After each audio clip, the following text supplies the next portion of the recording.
Dengan melihat judulnya adalah perkemahan Amarasi Raya, di mana Amarasi Raya dimaksudkan di dalam ini adalah terdiri dari 24 mata jemaat gereja Advent hari ke-7 yang tersebar yang disebut Amarasi Raya. Itu adalah 4 Amarasi di Kabupaten Kupang yang tadinya 1 Amarasi, tetapi sekarang ini disebut Amarasi Raya yang terdiri dari 4 kecamatan.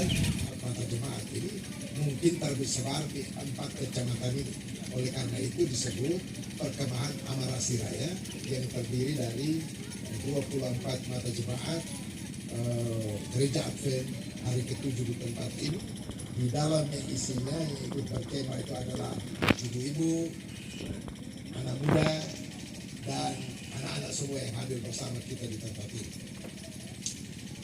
Bapak Ibu semua, bagi saya memaknai arti perkemahan bagi kita semua. Dikala kita disibukkan dengan segala macam kehidupan, perkembangan teknologi, perkembangan ilmu pengetahuan, perkembangan sosial, perkembangan infrastruktur yang ada, kita diperhadapkan dari permasalahan yang terus-menerus dan tidak pernah selesai. Yang disebut terus-menerus itu karena manusia itu diciptakan menjadi manusia yang kemudian selalu menginginkan yang terbaik dari waktu yang baik bagi kita, dan kita berkembang dari zaman ke zaman sampai hari ini. Kita harus akui bahwa kita lebih baik dari hari kemarin. Saya cerita ini karena memang saya lalui ini baru sampai jadi bupati. Seperti itu. Jadi saya ingin menceritakan kepada kita semua bahwa kita sesungguhnya perlu bersyukur kepada Tuhan, perlu bersyukur pada upaya bersama kita, perlu bersyukur kepada upaya bersama kita dalam negara, dalam provinsi, sampai dalam kabupaten, kecamatan, dan tingkat desa, bahwa sesungguhnya hari ini kita telah berusaha yang kita lebih baik dari hari kemarin. Tetapi bahwa tuntutan zaman dan perkembangan kepada kita semua, maka kita harus berusaha untuk sama baiknya dengan orang lain yang sudah lebih baik dari kita pada hari ini. Dan itu yang disebut dengan kita harus membangun secara revolusioner untuk siap bangun, berdiri, dan menghadapi berbagai tantangan kekurangan kita yang ada secara revolusioner untuk menggapai kehidupan yang lebih baik kita, lingkungan kita yang lebih baik di hari esok. Ceritakanlah ini kepada anak-anak kita dan cucu-cucu kita yang hari ini ada. Janganlah menceritakan kepada mereka bahwa uni kondisi ini novau kaya bupati me huma mese.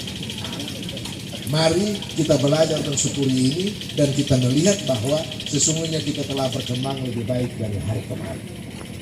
Berkemah itu adalah tempat kita merenung, tempat kita mempersiapkan diri, kita memikirkan dan kita bergumul, kita berdoa tentang apa yang telah Tuhan berikan pada kita selama perjalanan kehidupan kita selama ini. Kemudian kita juga merenungkan tentang tingkat-tingkat kesulitan dan hal-hal yang belum mampu kita buat pada hari esok, pada hari ini, untuk kemudian direncanakan untuk membangun diri kita di hari esok. Lebih diutamakan bagaimana membangun mental, spiritual, kebersamaan, dan membangun cinta kasih. Karena tidak ada di dunia ini yang bisa dibangun dengan pertengkaran dan persungutan. Bersungut-sungut menyalahkan satu sama lain, itu bukanlah kehendak Tuhan bagi kita umat manusia.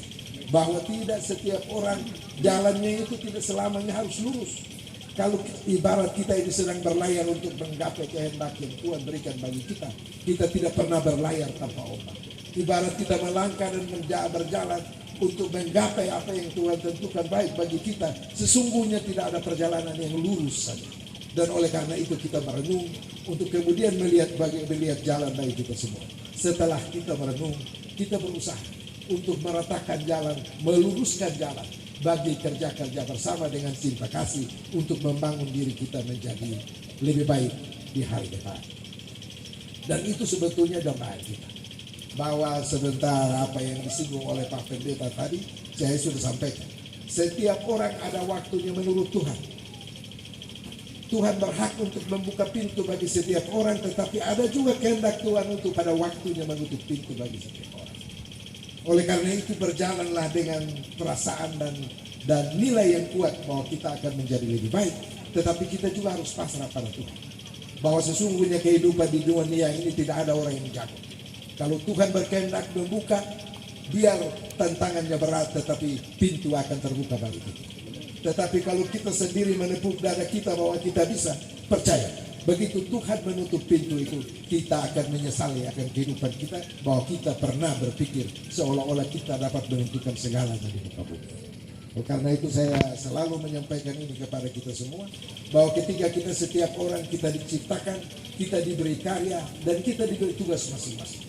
Ketika Tuhan itu diberikan bagi setiap orang hari ini termasuk saya, mari laksanakan tugas itu dengan sebaik-baiknya.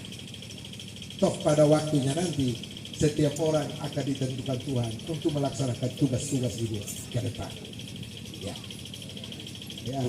Setiap orang yang tulus, maka dia akan berjalan dengan penuh sukacita sampai di ujung jalan dan menyeberang sungai untuk berangkat lagi.